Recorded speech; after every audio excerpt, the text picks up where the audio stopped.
Saludos, muy buenas tardes pueblo dominicano y buenas tardes a todos los hispanohablantes. Bienvenidos a su segmento Historias del Hogar. El tema que estaremos tocando hoy es acerca de el fusilamiento del general Arnaldo Ochoa Sánchez en Cuba el día 13 de julio de 1989.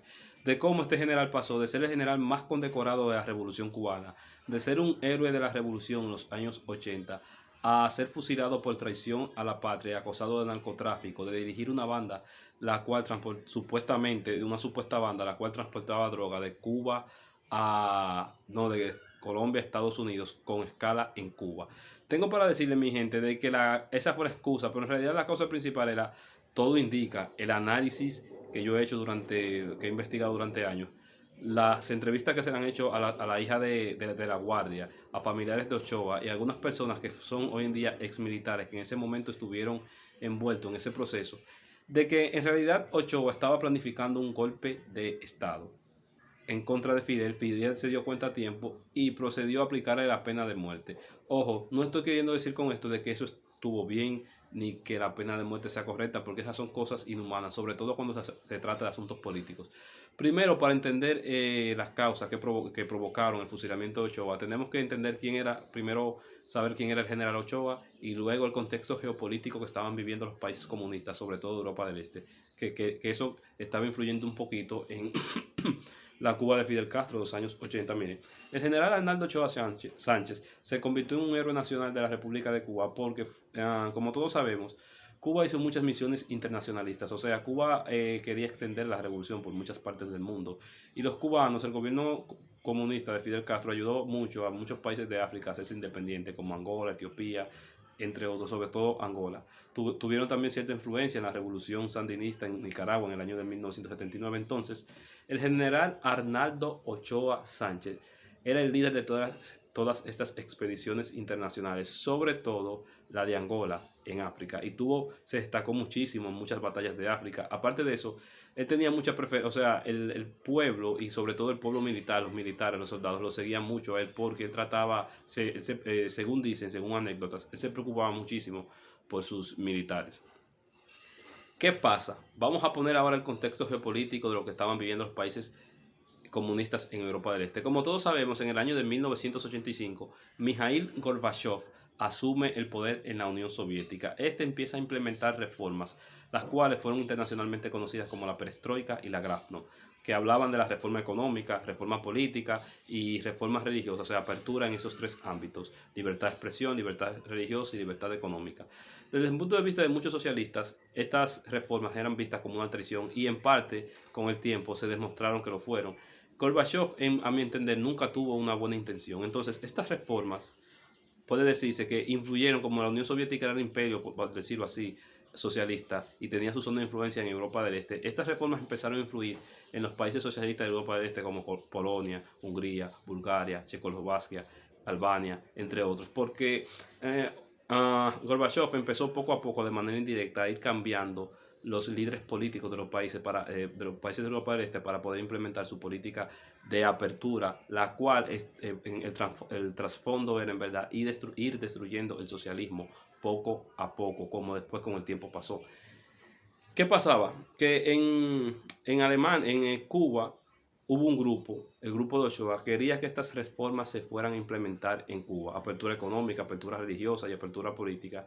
Entonces Fidel Castro y Raúl Castro, que eran los líderes tradicionales, no querían, y por ahí fue que vino el problema. Tengo que mencionar, mi gente, primero, Gorbachev, si analizamos su biografía, nunca tuvo buenas intenciones, porque Gorbachev viene de una familia y de un pueblo el cual sufrió mucho con el stalinismo. Muchas personas del pueblo de Stalin se le quitó tierra, incluyendo sus abuelos. A los abuelos de Gorbachev se le quitaron tierra en tiempos de Stalin. Me parece que su padre, si buscan en su biografía, su padre o su abuelo estuvo preso. Y muchas personas de su comunidad, él es de un campo de la parte asiática de Rusia, estuvieron presas. Entonces, lo más posible es que Gorbachev, que está vivo todavía, fue el último dirigente de la Unión Soviética, tiene alrededor de 92 años. Gorbachev creció con cierto resentimiento hacia el socialismo. Hay que mencionar también que este señor estuvo en muchos países occidentales, así que lo más seguro fue que él fue muy inteligente.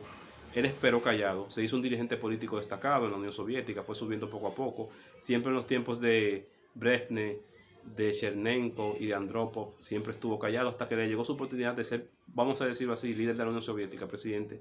En 1985 empezó a implementar esas reformas para reformar el sistema, valga la redundancia, pero que lo terminaron destruyendo no solamente el sistema socialista en el mundo, sino a la Unión Soviética. Entonces, ¿qué pasó? Volviendo al tema, miren qué pasa. Había un grupo que quería que estas reformas se empezaran a implementar en Cuba. Entre ellos estaba el general Arnaldo Ochoa Sánchez, el coronel de la Guardia y el coronel de la Guardia y muchas personas, un grupito de militares más. Fidel Castro no quería y los problemas empezaron ahí.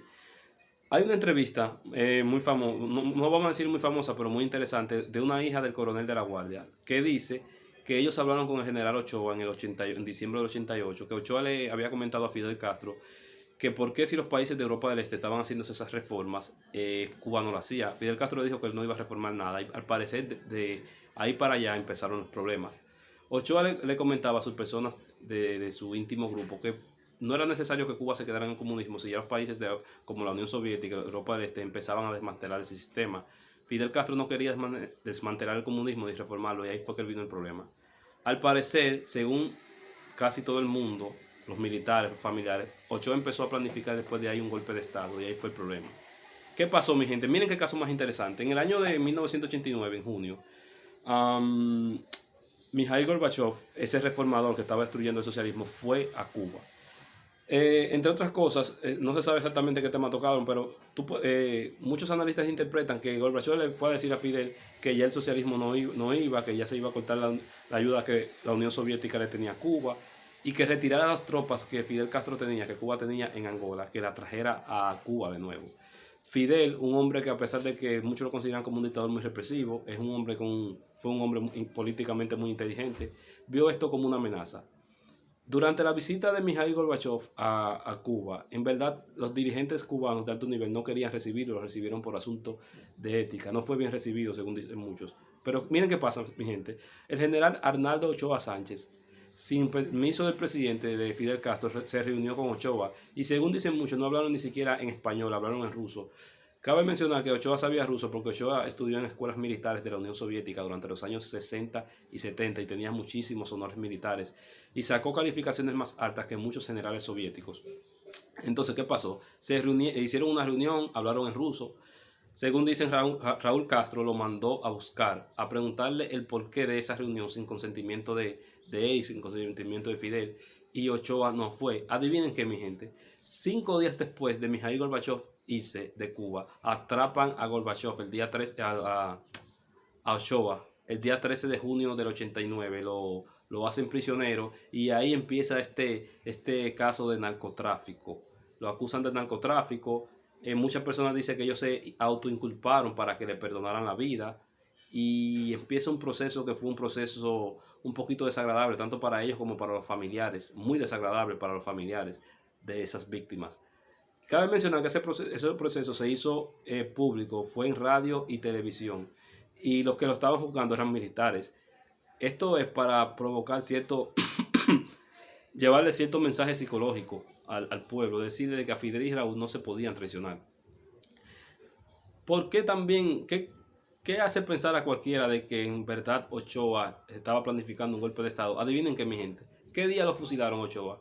Precisamente el mismo día que llegaron sus tropas de Angola. Las tropas que él había comandado en Angola, en África, llegaron el día 13 de julio de 89 y esa misma madrugada fusilaron a Ochoa. Entonces, analicen ustedes. ¿Creen ustedes que realmente Ochoa fue fusilado y su grupo por un asunto de narcotráfico o estaba conspirando en contra de Fidel Castro? Pasen buenas. Espero que el video les haya gustado y que hayan analizado de cómo es de sucia y de cruel en algunas circunstancias la política. Si quizá en ese momento Fidel Castro no hubiese fusilado a Ochoa, lo más posible es que en unos pocos meses Fidel Castro no hubiese estado en el poder. Porque supuestamente, según dicen, según han dicho muchas personas en entrevistas, el objetivo era denunciar a Fidel Castro como persona que estaba ligada al narcotráfico, darle un golpe de Estado y entregárselo al gobierno de Estados Unidos. Que en eso estaban incluso hasta personas de los cubanos que están en Miami. Muy interesante el caso. Pasen buenas tardes, queden con Dios.